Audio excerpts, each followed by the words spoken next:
marriage takes work, and it's not for the weak of heart. It's not for the selfish, because it's going to challenge every selfish bone in your body. When you've experienced failure in your life, when you've done stuff and tried things and it didn't turn out the way you thought it was going to turn out, sometimes you can get discouraged. God sees you. What he tells you to do, he'll equip you to do.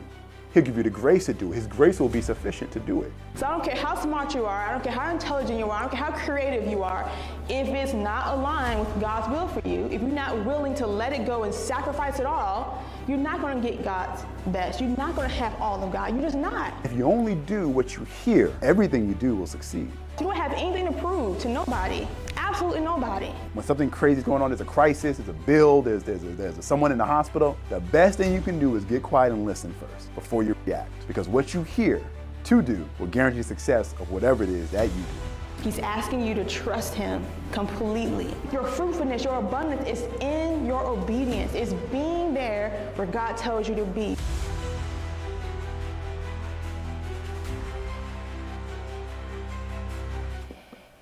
Hello, hello. Welcome again, family and friends, to another virtual live event with Jalen and Casey. We're so very happy to have you here with us tonight, wherever you're watching. Please leave a comment in the chat, as always, letting us know your city, your country, where you're from. We'd love to know where all of our family and friends are watching from. Amen. And I would like to encourage you that if you have been watching our content, liking our content, and you have yet to subscribe to our channel, subscribe. Yep. Now, we know that about 70% of the people that view our videos are not subscribed. Yeah. Why are you in that 70%? There's no reason for that. Go ahead and hit that button, subscribe. And if you want to be notified for our live events and for other content that we upload regularly, yes, you want to hit that notification bell so you always know when we're up and running. So go ahead and subscribe today. It costs you nothing. Gosh, nothing. Yeah, praise God for that. Some things need to be free. Yes. Like the one night only live stream that we're doing here tonight. All right, so today's topic is ignite your sexual intimacy, a major topic for marriage, and this is for married couples only. You're the only ones that need to be igniting your sexual intimacy. Exactly. But it's a very important topic. Yeah. It's a very necessary part of marriage, is a foundation of marriage, actually, your sexual intimacy. And we're going to tackle a few things here. We're going to get to some statistics here in a second, but I want you to really just listen, and whatever you think we're going to talk about, whatever you think you're going to hear, because if you follow marriage accounts, you follow relationship accounts, yeah, sex comes up, intimacy comes up, and it's a lot of like 3 steps, 1, 2, 3, do this, have this conversation with your spouse. And it's like, okay, we really want to get down and have a conversation. We're not going to be here long, but we're going to have a conversation about what should you actually do? What real problems are you actually having? And how to resolve them and get results. And I'm going to just be honest with you that it's not an easy 1, 2, 3 step plan. Yeah. You know, I actually do have 3 points here, but it's not as easy as 1, 2, 3. This is going to take time. It will very well possibly take years to get this thing right, but you're going to be married forever, right? So you might as well just get started on the journey. So let's get into it and just, you know, have some patience, make some notes. I think we're gonna have some fun tonight, so let's get into it. You know, and before I go into the stats, you know, you said it's not gonna be easy, and yes, you're right, but I also want to give people courage and hope as well, that it doesn't have to be necessarily like a trial and you know, so burdensome, because like you said, if you're going to be doing this forever, you're going to be married forever, then you can treat it like it's an adventure. True. And you can treat it like a discovery. And since we're in it for life, we're going to discover our sexual template. We're going to discover our sex life, and we want to make it how we want it to be, and it's going to be fun figuring it out. Yeah. Well, why don't you said a word there that I didn't want to bypass that. Why don't you explain sexual template for everyone? Well, sexual template for us means you can create the sex life that you want. That's uniquely designed for your marriage. That's the beauty of marriage, that you can customize it for you. Yeah. You don't have to look like anybody else's situation. You don't, and even though we encourage study and discovery about sex, you know, from a spiritual, physical, mental point of view, but when you take in all those things, you need to filter that information through the Spirit of God for your marriage, because the Spirit of God put you together, hopefully, and therefore the Spirit of God shall always be your guide, and He knows you and your spouse the best, and He can show you the best how to implement those things and customize that information for you and your spouse. Okay, everybody comes from a unique situation. Yeah. Well, what I'm hearing from all that is that we need to take the pressure off. Yes. There's a lot of pressure Yeah. associated with sex, Yeah. pressure of performance, pressure of not just giving, but receiving properly to you feel pressure to make sure that you're enjoying Yeah. it and everything. And pressure of frequency, pressure of position. Look, Yeah. we're talking to married couples here, so we're going to say Yeah. some raw If words there's kids here. in the room, take them. You know, put some headphones in if you're in a public environment, things like that. We're going to use some raw words here. I'm not going to try to censor myself here. But pressure of positions and creativity and Yeah. all of that. Yeah. And so there's so much, that P word, pressure is Yeah. involved a lot of times in sex. And where there is pressure in the bedroom, you're not going to have pleasure in the bedroom. I just came up with that. Thank you. That's pretty awesome. Where there's pressure, there cannot be true pleasure. And so we got to remove that pressure. Some of that is external factors. I believe you're right. We have too much input from magazines and like a comment section. You know, we need to turn off all these inputs. You know, Yeah. we'll talk about a little bit later, but pornography is a major input. And so all of these things create pressure and create a template for you to tell you this is what sex should be like. And if by the time you get married, maybe you've had multiple sexual partners and maybe you came in as virgins, regardless, few people ever come in without a template already formed from the world or from outside environments. And usually 9 times out of 10, it's not a positive environment. You know, they didn't have parents with a positive sex life demonstrating good intimacy before them. You know, a lot of times, most people growing up didn't. And so if you never had a good example, your template was formed by things that were not from the will of God. And as a result, and so especially, you know, I believe in Christian circles, if you're growing up in a Christian household, maybe you were taught good purity, but you weren't taught how to give and receive pleasure necessarily. Yeah, and you know, you said that, you know, we all kind of come into marriage, no matter if you had previous sexual partners before marriage or you was a virgin when you got married. We all come with a perception of what sex ought to be. Yes. Or some experience of what we think sex ought to be, and you come in with an already template that's been, you know, built by your experiences. And even if you lived, it's very rare now, but there are cultures where women don't know anything about sex. Yeah. Okay, they get married and they're introduced to it for the first time. Yeah. So if that's the case, that's still sort of a template because you're entering a situation with unknowns. Exactly. So now it's going to be surrounded with fear and pain and trauma, and that's not what sex ought to be. Yeah. You know, sex really got screwed up. No pun intended. This is a dog conversation. Yes, it is. Dog conversation. And at the fall, Yeah. between Adam and Eve, you know, sex really began. It became burdensome at that point. Yeah. At that point, and it was no longer for knowing one another, as the Bible describes knowing, and for procreation. You know, sex is also for procreation, but just think about that. Sex ought to be life-giving, not just from a physical woman getting pregnant, but bringing life into your relationship. I like it. You know? Yeah. So once the fall happened, it stopped being that. Now that we're redeemed through Jesus, now we have to rebuild that and rediscover that and remove the taboo of sex. Because some people, you know, like you said, the purity culture, it was about, you know, staying holy, being pure, all those things. But it's important. And in some families, some cultures, they scared you.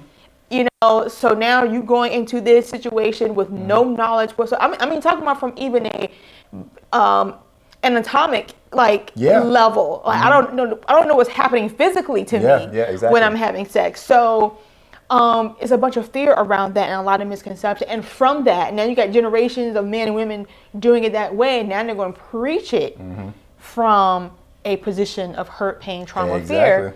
So now we live especially if you live in the Western world, now we're supposed to have a more liberal mentality about sex. Now you got a whole nother extreme where we don't honor sex. It's no longer something that's sacred between a husband and a wife. You can have it as fun. It's a recreational thing. You can have it with anybody or anything. you can self-pleasure yourself. There's even things or people that say that from a woman's perspective, I can do it better than a man. I don't even need you anymore. There's pornography, of course, and all other things that say this is sex and here's the options, just choose your flavor. Yep. You know, so now we're trying to bring it back to marriage, bring it back to the way God designed it for us to experience it. But now we got to wash ourselves, renew our minds to the way God wants it, and create a whole new sexual template for ourselves. That was perfect. And as you were talking, I just came up with a list of P words. I don't know if we're going to get time to get through it, but that all have to do with sex and your sexual intimacy. Yeah. So we already talked about pressure, you know, the pressure that's put on you from the world. And but I do want to tackle though is we mentioned purity. So if you see this spectrum or this line, you know, I wish I had a whiteboard to draw this, but on one side you got purity, and then on the other side you got perversion. Yeah.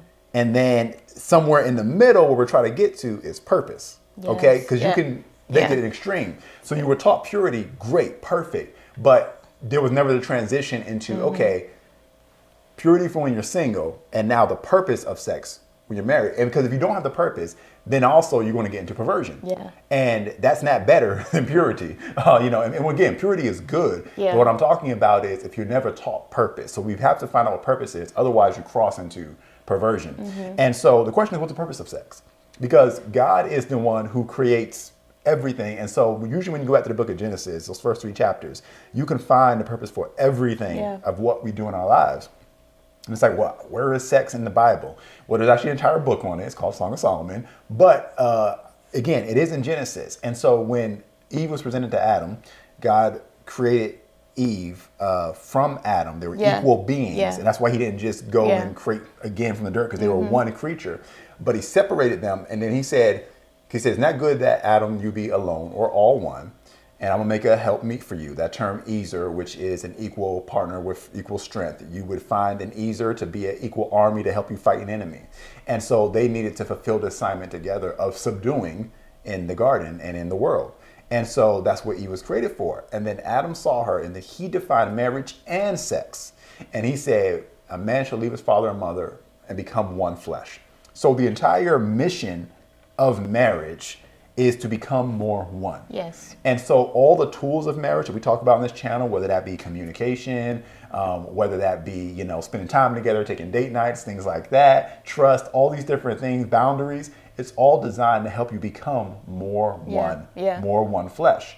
And one of the greatest tools, and I would say even weapons of defense to make sure you become more one is sex. That is one of the chief purposes of sex. It's not just pleasure. Yes, it's pleasurable, but one of the main reasons, and maybe I'll say this is the purpose of sex, is to become more one.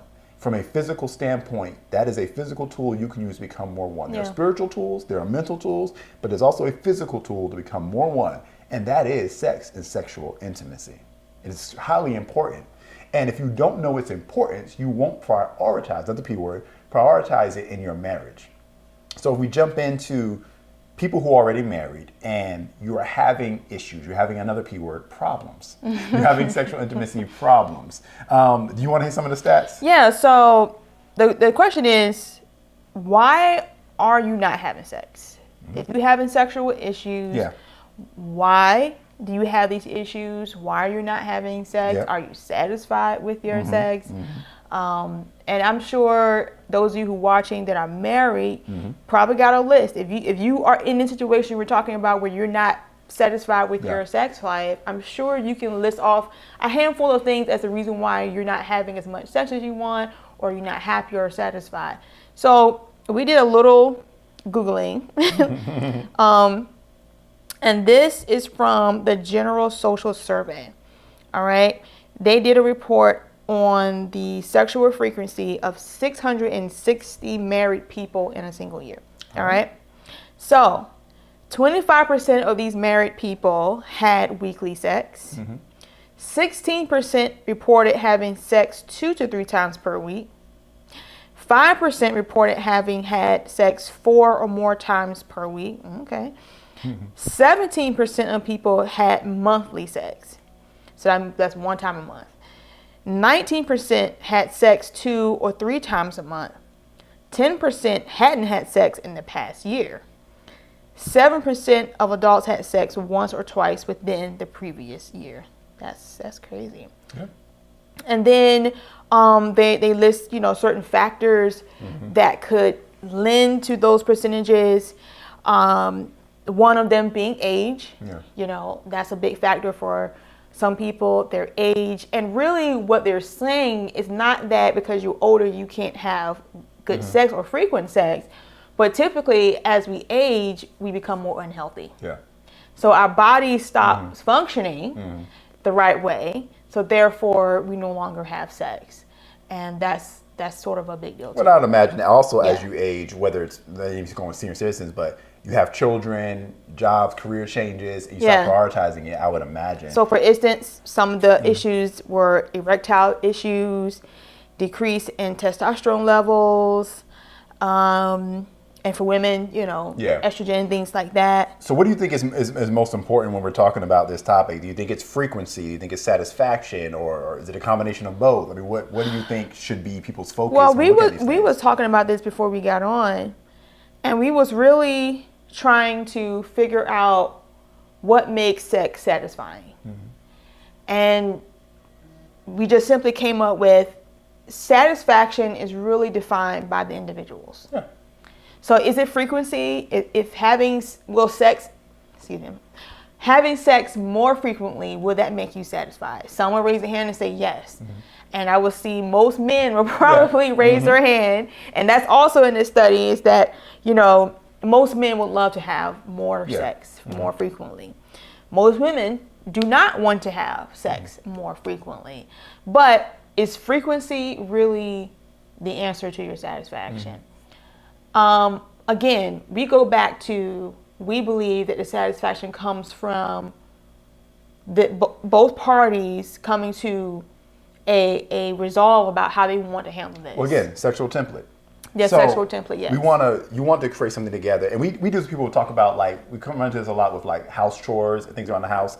The man comes in, well, my parents did it this way.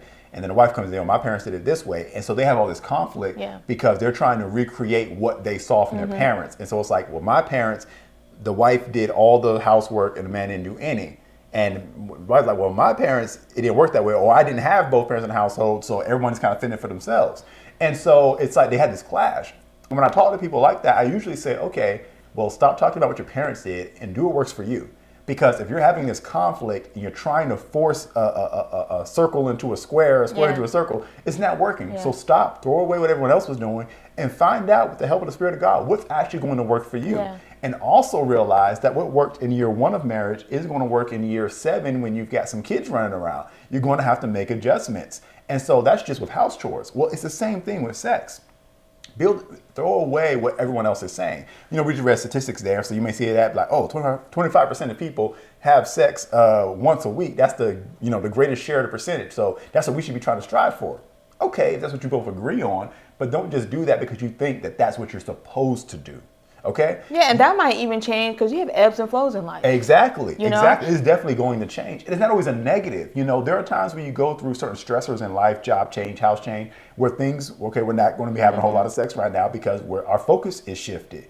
And that's not necessarily a negative thing, but you can create a sense of suffering with something that doesn't have to be a big deal, but you're so fixed on trying to create something that you guys don't have a shared vision. And we talk about this a lot on this channel with all aspects of marriage, is that you gotta have a vision. You do have to have a vision. And again, what's the purpose of sex? To become one.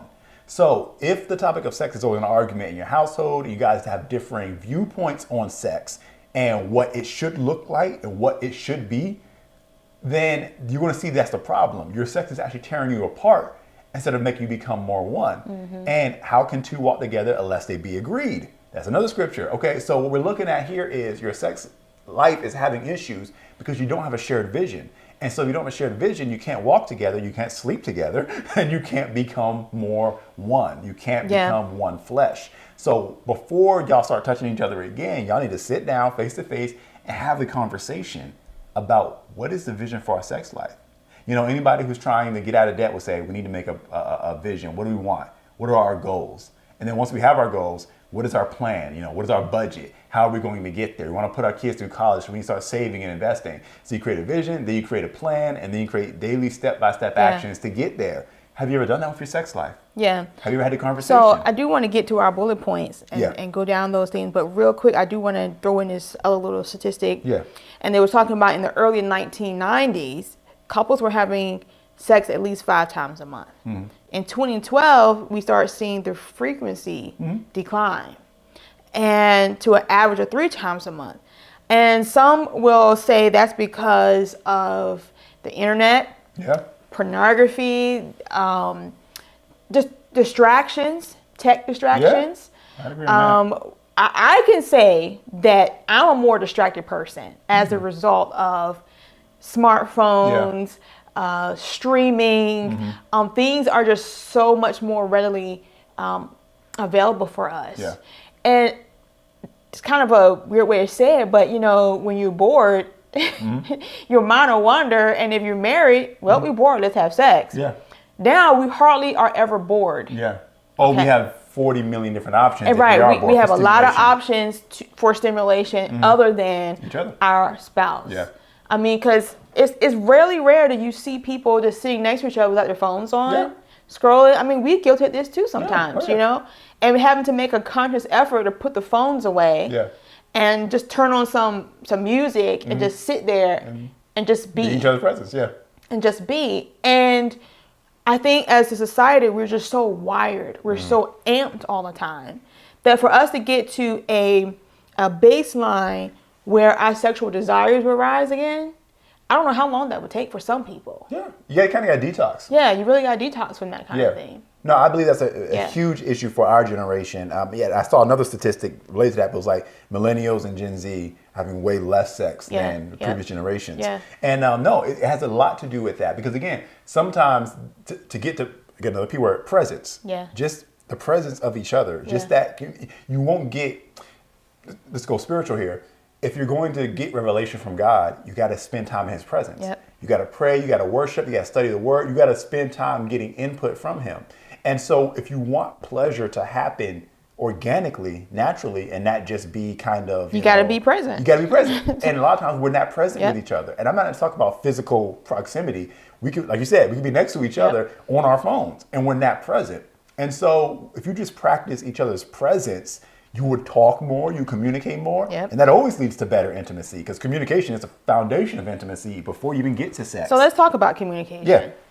What do you talk about, or how do you talk about sexual dysfunction in your marriage? And I'm not just talking about from a physical dysfunction, but if the frequency isn't where you want it to be, if the intimacy is not just the act of sex, but it is the satisfaction that comes from being with each other physically. Do you feel satisfied? Do you feel whole when you're with this person?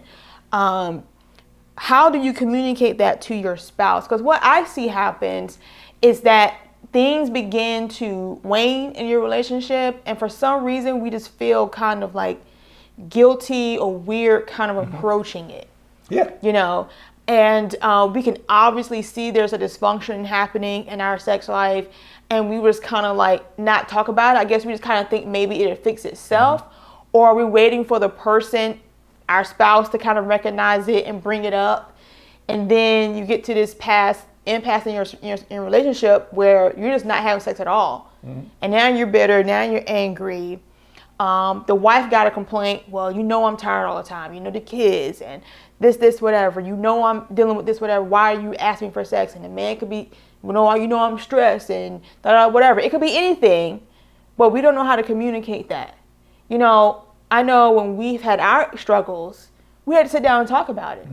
It's part of like our weekly or how often we get together to kind of go down what's going on with us. You got to have your checkup. And sex is one of those conversations that we've had a lot over the last 9 years.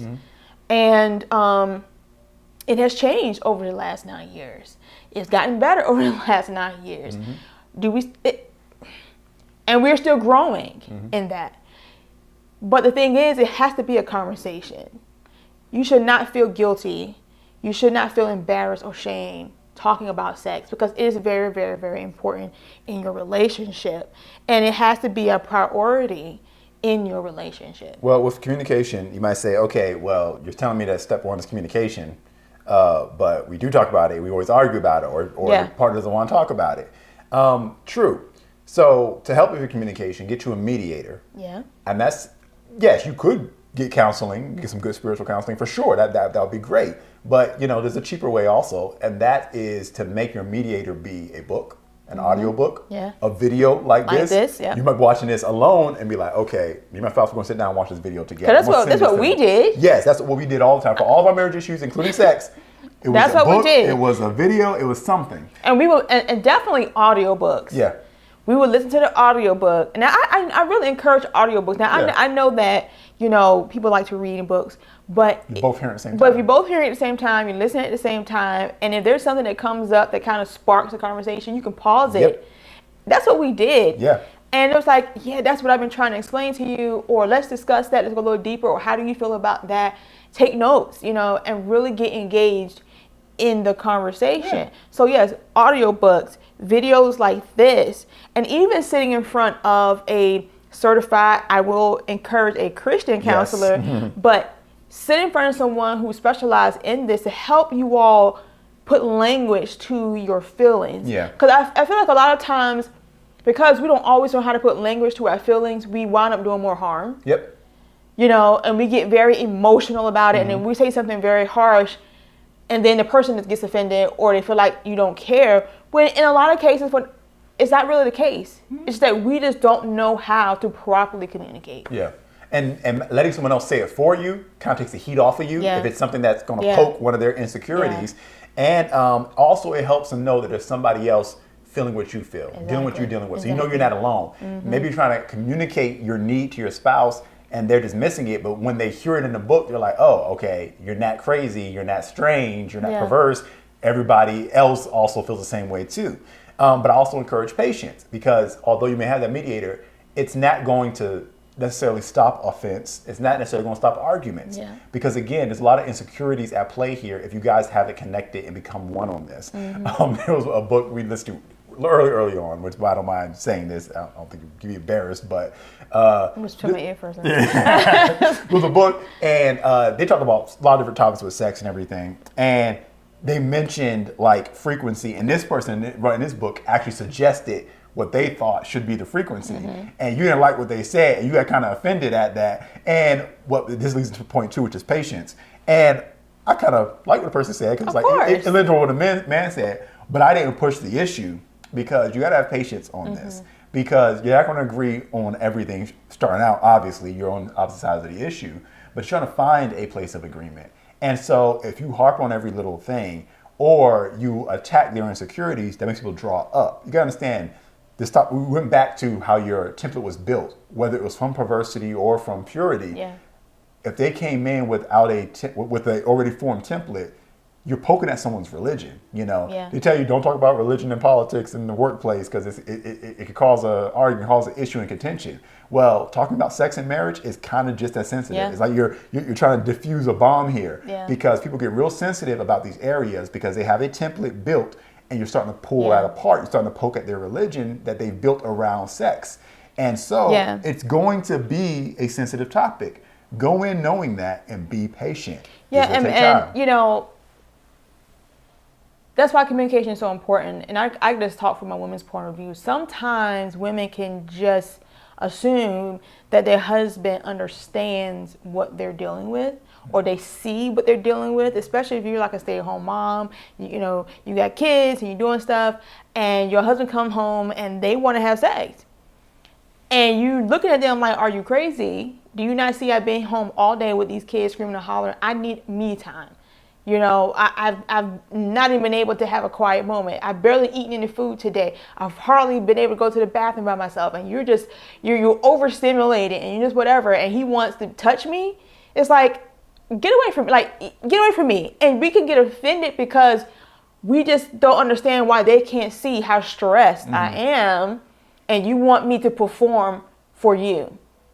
So we'll put up a wall barrier, not realizing that it's not that he don't care that you've been going through all this stuff, but he has his own set of things he wants and needs. Well, the crazy thing is, he may know that you're stressed, but for men, They think the de-stress is sex. Yeah. For y'all, It's the not. de-stress is not sex. So it's like y'all both having rough days. Yep. His need and desire for sex because of his rough day is Yep. growing. Yep. Her need and desire for sex because of her stressed day is going down. Yep. And so they Exactly. meet here, and it's like, well, what's the problem? Look at this. We're not here. We haven't met here. And so it's like, what you're going to realize, and this gets into a whole other lesson, what you're going to realize is the world and life is not built for your sex life. It sure isn't. It's almost not. designed. You can get real spiritual, but it is designed to pull you apart. This world is To designed sabotage it. to not make you become Yeah. one. And since sex is an important part of becoming one, you'll realize everything in my life is set up to make us Yeah. fail at this. Because we was reading another stat a few days ago about when is the best time to have sex for men and women. And it said that women typically want to have sex at night and men typically want to have it Like in the first morning thing in the or first morning, thing in the morning. Now, because of hormone levels Yeah. are different for men as for women. And I said, I can see, and it's true. For us, yeah. For us, it's true because, for one, I'm a night owl. And when the house gets quiet and my son is put to bed and the house is settled and I've had my moment to kind of like come down and just focus, It's 1 a.m. and then it's very late. Yeah. And then I can tap him on the shoulder and he be asleep. And I'll be like, I'm here. Now, he's never going to say no. Oh yeah, no. He's never going to say no. But he told me, he was like, that's not really my favorite time because he's tired. He's ready to go because he got to get up early in the morning. Yeah, exactly. You know? And so, but then in the morning when I'm sleeping and I'm rested and in my mind I'm thinking, I got 2 more hours because my son gonna get up, and once he's awake, I'm on nonstop. So I need to just hang on to these last few moments of quiet to myself. And then he's tapping at me, wanting me to have sex with him, and I'm like, bro. And he's ready to go, and I'm like, but I'm not. So yes, sometimes you will have conflict of schedule of when your bodies meet times. And there's been times like he will be at work and I would like, you know, if you was home, I'd be ready to go right now. And he'd be like, can you hold on to it until I get home? I'm like, can't make no promises, man. Because by the time you get home, that thought has gone out the window. It's packed up and it's gone. Don't know when it's going to come back. And you'll feel like, man, life is unfair. But that's the reality. We've talked about this with other marriage topics as well, but we truly believe in walking by faith because you got to take control of your life. You can't let life just run rampant on you. You can't let the devil just run rampant on you and just control your life.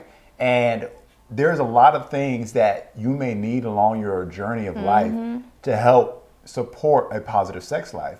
You may need a better mattress that costs money. You know, you may need a freer schedule that may take money too. Your health may decline in certain areas and you need to improve your health. Use faith, and you may need money for that too. And so we're the type that when we see these issues, we don't just accept them and say, well, I guess there's nothing that can be done about it. This is just the way it goes. It's going to be a decline. We say, no, we resist this. We resist this with our faith. And that leads into number 3, which is priority. You got to make this a priority. You have to decide that this actually matters. And that if we're not on the same page, if we're not one when it comes to our sex life, if we're not having any sex, we're in a sexless marriage, or we're having unsatisfactory sex, or it's painful for the wife, or only one party is enjoying it, someone's not having orgasms, or someone's body, you're experiencing sexual dysfunction and you can't even perform. Whatever it is, you have to decide this is wrong. Not like you're doing something wrong. It's not like evil. You're a bad person, but this is not what God's will for our sex life is. It's not what our will for our sex life is. We refuse to accept this. And whatever it takes, whatever it costs, whatever we have to do, we're going to fix this.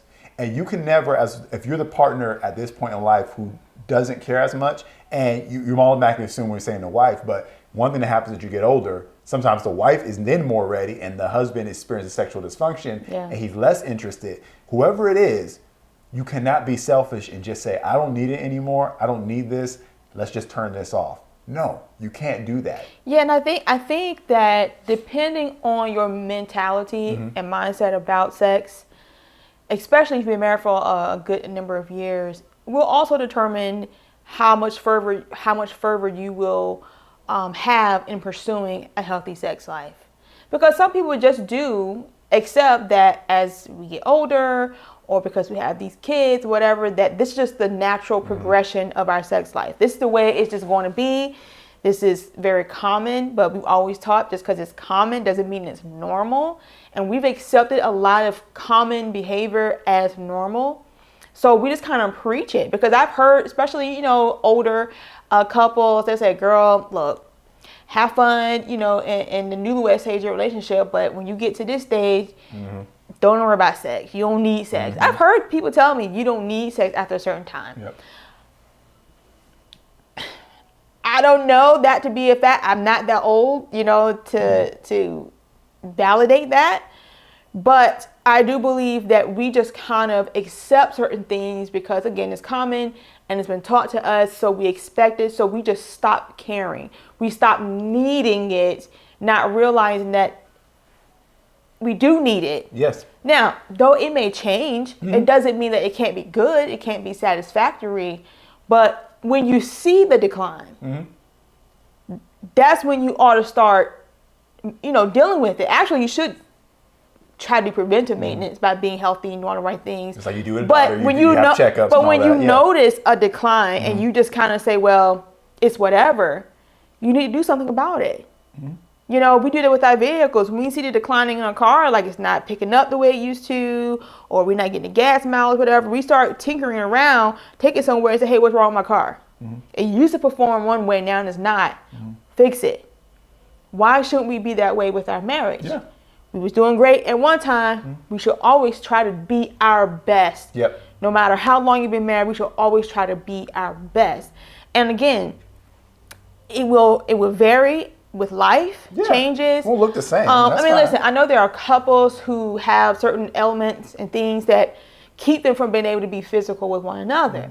But if they decided this is our marriage and this is how it is now, we're going to find a new way to express intimacy with one another. There are people because I've heard stories, we listen to different marriage coaches and things like that, and they tell stories of people who have the right mindset and they go through health issues that prevent them from having sex in the classic, normal, whatever way you would expect. But because they prioritize that, we're going to find another way to have pleasure. We're going to find another way to be intimate. Yeah. And they find other sexual acts, sexual positions, sexual whatever to please one another while they're going through this season, or maybe it's their permanent season, but they refuse to accept that they can't be one and have sexual pleasure and intimacy. And depending on your illness you're dealing with or your situation, God will give, if you're honorable, God will give you grace to walk that out. Yeah. You know what I mean? And He will sustain you during those situations. But just don't give up on your intimacy just because something wrong has happened, just because something is not working or functioning properly. Don't give up, and don't be embarrassed or ashamed to ask for help. Just don't do that. I mean, women deal with it too, but I found that men a lot of time are very ashamed. Oh, yeah. For some reason, they feel like they should always be able to. Yeah, no, we do. And it's like, okay, well, you're older now, or maybe there's something in your body you're dealing with. You don't know what the underlying cause is. Maybe you're stressed. Maybe there's something mental blocking you. Yeah. Dig and figure it out. Exactly. Don't just let it just die all the way out, and then your wife is sitting there frustrated, or you're so blocked up about it, you're sensitive about it. She can't talk to you about it, and that's a bone of contention between you and her, and that shouldn't be the case. There's a lot of information and a lot of help. I could kind of go in on that, but just don't allow yourself to fall apart just because you're ashamed. Yeah. If you really sit down and talk to your wife, she'll be more understanding than you may think. Yeah. 100%. Yeah. I feel like we should ask, just quick poll out there. Would y'all be interested in like I don't know how many parts it would be, 4, 7, 10 part, like an intensive. I don't know how many parts it would take, but like an intensive course. And I'm thinking maybe like a live thing where you got feedback, you can talk. We're teaching this because as we're talking, it opens up so many things that we've learned over the years. Yeah. Because it can be a health thing, it can be a hormone thing, it can be a spiritual thing when you have trauma from abuse and things like that. It can be just a perception thing. It can be just, a pornography, recurring pornography thing. There's so many ways it can happen, and we just don't have time. We'll be here for 10 hours straight. Yeah. Like, we can literally just talk about this for hours and never even. I'm getting more notes as we're getting through our notes. I'm typing more things. So just quick thought out there, would you be interested in something like that, like an intensive? Yeah, because we could talk from a health perspective. Yeah. We can talk from, all those things you said, spiritual, from pornography, all those things. And I would have to say that the healthier you are physically, it'll always make room for a better sex life, better sex experience, better satisfaction the healthier you are. So prioritize your health, because that is prioritizing your marriage when you prioritize your health. Also, great sex always comes from a great relationship. It's hard to have really good intimacy and good sex with a person you really don't like. I mean, I would imagine. I mean, if there's a lot of dysfunction in your marriage, your sex life might be suffering. I mean, I've heard people say, well, we have great sex, but we just can't get along anywhere else. You might have good physical interaction, but it's not great sex. Yeah. I mean, again, what is the purpose of sex? Become one. You can't be divided everywhere else and then be like, oh, we have great sex life. No, again, but people come in with their templates. Yeah. So what's your definition of achieving pleasure? I had an orgasm. That was great sex. It felt good. Okay, that's not the purpose of sex, to have an orgasm. Yeah. Yes, it is a very good part of sex, and in a perfect world, you have that every time you have sex. However, that is still not the purpose of sex. It's to become one. Yeah. There is a spiritual aspect to this. And so what I think the problem is, if we're having this conversation, you're watching this, and it's just like, it's just too much work to think about trying to fix this. It's because you don't realize what you're missing out on. Yeah. It's like when I'm trying to preach the gospel to somebody, tell them about Jesus, and they're not interested. Oh, you don't realize what you're missing out on. You don't realize the abundance, the grace, the love and the joy and the peace that you're missing out on without Jesus. And you don't realize all the things you're missing out on from having a truly spiritually sound, intimate sex relationship with your spouse. Yeah. You don't realize how much better it actually is, how much better your life and your marriage will actually be if you prioritize this. And so you kind of don't know what you're missing. And just because you can get a physical response from your physical interaction doesn't mean you're having good sex. Doesn't mean that you're tapping into that intimate, pleasurable part of each other. And, I can just talk about me, I never say we have bad sex, but there have been good sex and great sex. Yeah. There's varying levels depending on what's going on there today and all that kind of stuff, blah, blah. But I can tell you from a woman's perspective, if I'm distracted with the cares of the day, if I'm just distracted or I have any offense with you or I'm annoyed with you or something like that, and we decide that we're going to be intimate that day, it doesn't usually go as well as other times when we're just vibing. Like the vibes are there and I've had the best day ever and I'm relaxed, I'm cool, I'm calm. I'm going to respond so much better, not just from a physical perspective, but just mentally and spiritually. There's a different level of connection that we have. And for a lot of women, they walk away not satisfied physically. A lot of women struggle to orgasm because they're distracted.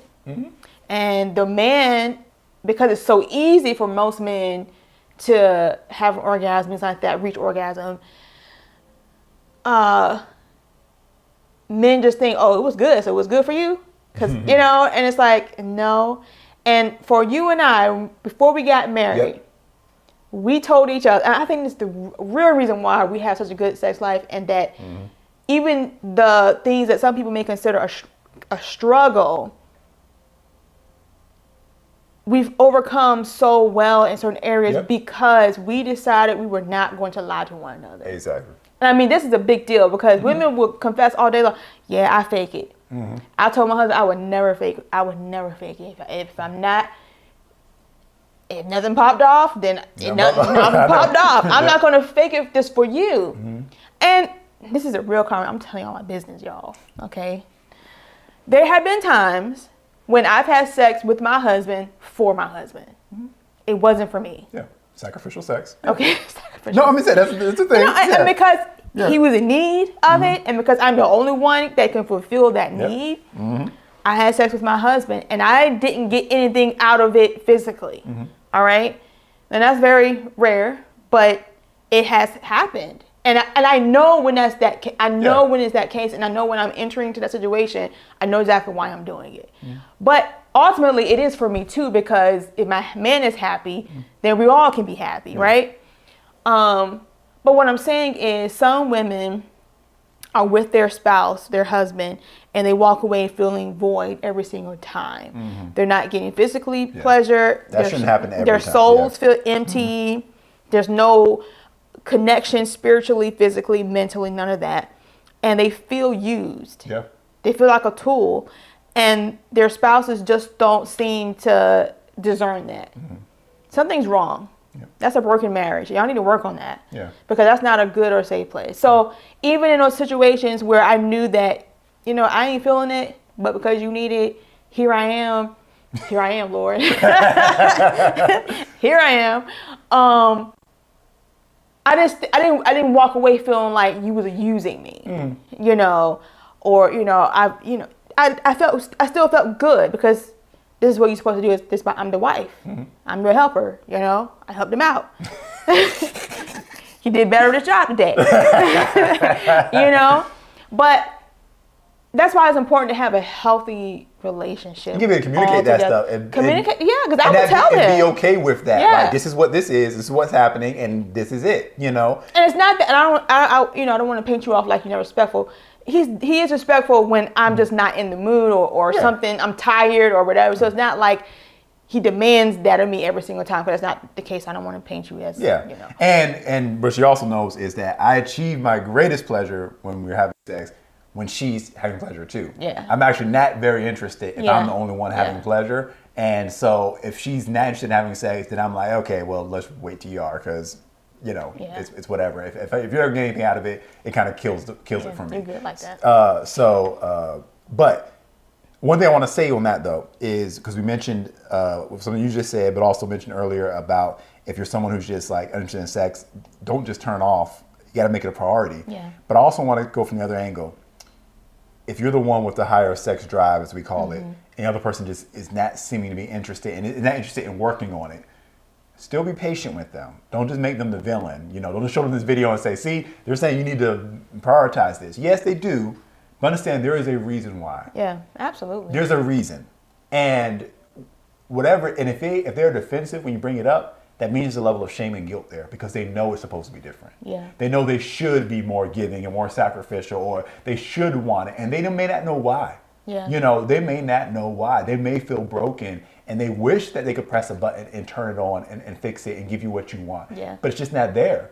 And I'll say for a man, I think it's hard to understand that if a woman doesn't want to have sex, she doesn't want to have sex. And she doesn't even want to have sex. Like, it's the idea of what it would take to get there. It's like, I just really don't want to do it. Have you ever not wanted to eat something, or not, we have a toddler, you know, he's getting better at his broadening his appetite, his palate, but he just like, he doesn't want to eat it. He's like about to like burst into tears because he does not want to eat it. And I don't know if I would say the same, maybe the same experience for a woman, but it's like, I just don't want to do this. And it's like, okay, there's a reason for that. Yeah. That's not good. It needs to be fixed. Maybe it's health, maybe it's spiritual, maybe it's emotional, maybe it's a breakdown between y'all communication and the way y'all feel about each other. We need to fix it. Yeah. But understand, there is a reason there. It's not just nothing. Always. And so you can't dismiss it like nothing. Because since they're your spouse, you're going to have to help them fix it. You're there to help them fix it, whatever it is. Maybe it's something to do with the way they were raised. Maybe it's a trauma. Whatever it is, y'all going to have to build this new template together. And it comes back to that. After this video goes off, you got to have to sit down together and build your template. You're going to have to say, what is our vision for our sex life? Get a notebook out, get a pen, and be like, okay, what do we want? And when y'all both write down what y'all want, it's going to be vastly different. It's going to be very different. She's going to be like, sex once a month is good for me, and these are the only positions I like. And your man going to say sex 2-3 times a week, and I want to try all these things twice a day. And then and look, all that kind of but stuff. come on now. Some ladies have a really high sex drive, Yeah, and it's flippable, sometimes they're a little too much for their man. Yeah, that's possible too. You know, so Yeah. that's very possible too. But that's a good idea to sit down, away from each other, write down the perfect sex life, and then come together and bump it against each other and see how that looks. And I was talking about the physical stuff, but that is physical. Again, we're talking about vision here. So, what do you want out of it? Yeah. Okay, I'm transparent here. I don't TMI, but it's like what I want is an abundant sex life with my wife, where she is experiencing the greatest pleasure in the world. I know how good it feels for me, you know, and I want her to want it as much as I do. I want her to be as pleased as I am, you know, and so, you know, I'm very interested in her pleasure. I'm very interested in her excitement and her drive. Like, if she's excited about it, if she wants to initiate it, that gets me going, because that's how I want her to. I want us to be on that same page, on the same wavelength. So that's my vision. It goes beyond just physical, like let's do this, that, and the other. Yeah. It's this is my vision, and when I know that my wife likes something in terms of a position or a particular sex act, I'm good. We can do that every time if that's what you like, because I want you to enjoy this the same way I enjoy this. I want you to want this as much as I want this. And so that's part of my greater vision for our sex life. So don't just put down physical, but what do you want out of this? What do you want to see? What do you want it to look like? Because that vision can last for the entire life of your marriage, even when you're 70, 80, 90 years old. Because by then, the positions may change, the style may change, a lot may change because your physicality may change. But that vision can remain. Yes. And so even if as years go on, like, again, we're adults here, right? I feel like as we've gotten mature in our sex life, we've kind of narrowed down the few things that we really enjoy the most. Yeah. We don't necessarily go outside the block. We were starting out, we were experimenting, trying all kinds of different things based on what we heard from the world that we thought. And then we kind of narrowed down, like, we like this and we like that. We're going to do this, we're going to do that. And it, boom. Like, we know these work. These things work. We're going to get results every single time. We do these two, three, four things, right? Okay. So, and as you get up, those things may change. Those things have changed over the years. It's like, you know what? I like this more now. You know, I like focusing on this. And you also got to know, and we're running out of time. Yeah. But this is why, again, we're going back to the top. You got to have a good relationship. Yeah. These principles that we're talking about today work best when you already have a secure foundation. Yep. You can't just jump to the sex part and try to fix that without all the other stuff being fixed. Because for a woman especially, if she has stability in the relationship where she feels safe, not just physically safe, but she's financially safe, you know, she feels safe with you, she feels emotionally safe, you know, she has security, she will drop a lot of those walls, okay? And that's just a simple fact.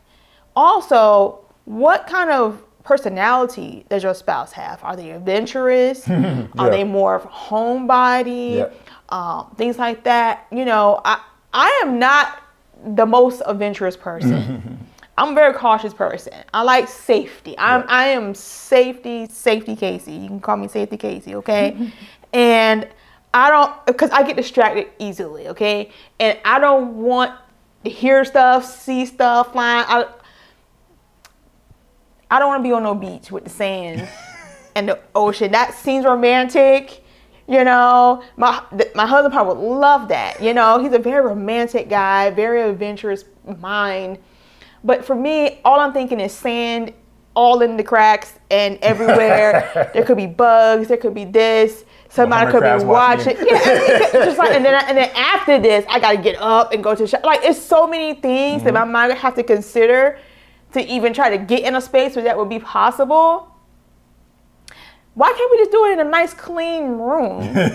You know, you can set the mood however you want to. You know, like, that's just me. And so we had to come to some sort of middle ground when it comes to those things. And I think that's why you gotta have a vision. And you do have to have a vision and communicate. It's not just, I like these actions, but the vision, because the vision is more important. Yeah. Okay, so if your vision is to be financially free, maybe one of you want to buy this car, maybe you want to buy this car, but based on the vision, we can compromise on this is the car we're going to get because this helps us get to the vision of being debt free and investing for the future. So your sex life, if your vision is each other's pleasure and enjoyment, then although this partner wants this extreme and this partner wants this extreme, okay, because we have the same vision, that's going to allow us to come into agreement of, okay, neither of us are going to get what we originally thought. We're going Yeah. to get this instead. But it doesn't mean we're unhappy because, again, we have a shared vision. Yeah, because you got to kind of weigh the pros and cons. Is it more important for me to have sex on the beach or have sex? Which is more important to you right now? And, you know, if y'all let him sex on the beach, do that. Yeah. I'm just saying that you have to just understand your spouse and how they're made and what makes them feel safe. Now, maybe one day, you know, I'll say, okay, you know, let's try it. But that day ain't that day, you know? Y'all would never catch me on no beach. But what I'm saying is, but it's just like, you got to prioritize what's most important in your relationship as it concerns your sex. We didn't hit all of our notes because this is going on and on and on, but I do believe there's more here. Leave a comment below if you think we should do an intensive course and you would sign up for something like that, like kind of a closed group thing in person or online. If you have any questions, leave them. But we do need to talk about, before we close out here, a new addition to MarriageU. If you haven't been on our channel very long, then you may not know this, but MarriageU is our channel membership. So YouTube has channel memberships. You sign up, monthly subscription. Ours is $9.99 a month at the time of this video.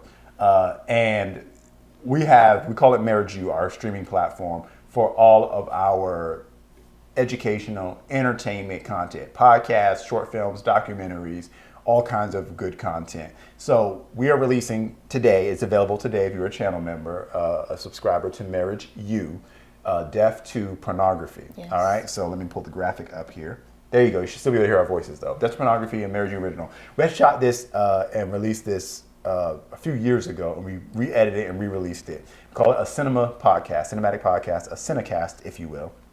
And in this program, we talk about, it's like a documentary style, and we sit down for about an hour and we just really get into pornography, and from a spiritual perspective, from a logistics, our encounters with it throughout our lives, how it affected our marriage, how it affects the world. We get statistics, the fact that it's affecting kids, all of that. And how it affects your sex life. Exactly. Yeah. And why it's so important to bring death to pornography in our culture today. And that when we say pornography, we're not just talking about adult films, but there is a culture and a spirit of pornography. We actually get into that, the actual spirit, and it's in the Bible. Yeah. If you didn't think pornography was in the Bible as something that's tackled, whether it is a sin or not, it actually is, and we go into that in this program. I won't give it away, but there is a spirit that actually has that name on it, and it's talked about in the Bible. So we go into all of that, and it's just very important in our culture today, and we're going to be talking about that as well as the on-set technology on our channel a lot more here in the very near future. But we do want you to be able to see Deaf to Pornography and watch it, but you need to become a subscriber to MarriageU. Again, it's $9.99 a month. And we have other programming already on MarriageU. Our goal is to try to release something new every month for our faithful subscribers. But I'm gonna let you watch the first few moments of it, get a preview of it to hopefully entice you to want to sign up. So just watch this real quick. You know, I wish I'd heard something like this when I was 12 years old. Yeah. Which is when my journey began, you know. So it's very interesting how pornography is something that's like, okay, 18 plus XXX, but at the same time, a large viewership of it, all these underage people whose minds are being completely derailed by this. Yeah. And I was one of those people. From the very moment you view porn, it plants a seed in you and begins to develop your view on relationships and sex and intimacy in a way that sometimes we are very unaware of. It's safe to say that the majority of humans have seen porn on some level.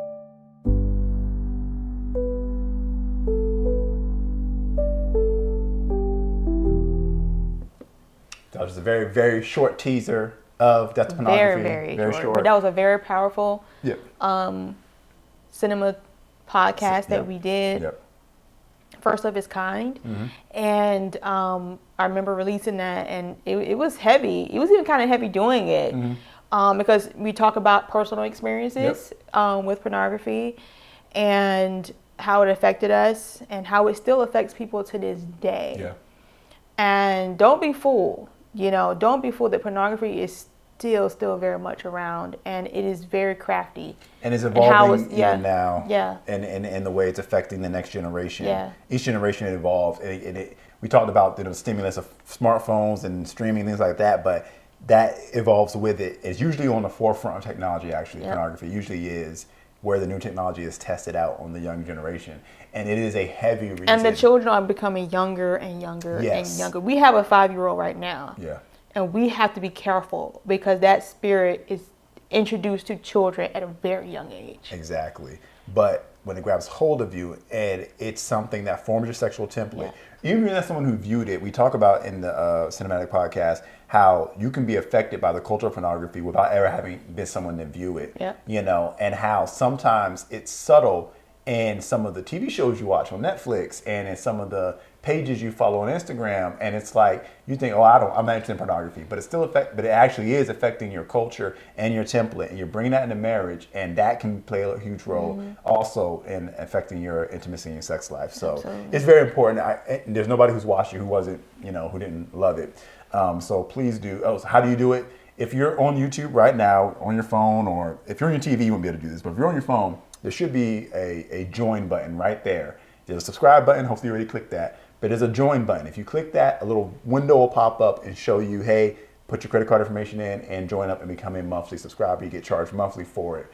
And then at that point, you have access to all of our MarriageU content. If you go to like just the main channel page, we have a playlist there of everything that's up there. We've got Age Gap Marriage Survival Guide. We've got Overcome the Spirit of Depression. We've got Death to Pornography. And we've got all our, we got one other virtual live event.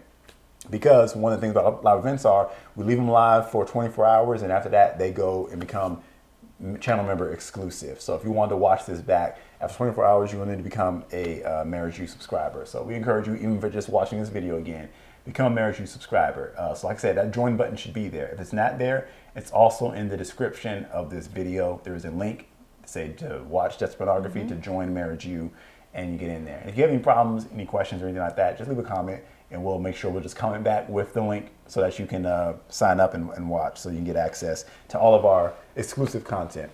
I think that covers it. For today. This is a fun topic, and there's so much more. We need to do a part 2 or something, but we do love you guys. Thank you to all of our faithful family and friends. Again, subscribe at the very least. Like, leave a comment, leave a question. Because we know you're watching. Yes, we know you're watching. So go ahead and subscribe. Yeah, we love you guys. Let us know where you're watching from, at what time it is in the country you're in. And we'll see you on the next live event and next video as well. We'll have some more Jalen Casey stories coming out real soon. We do love you guys. We do appreciate you. Don't take it for granted. And we will see you next time.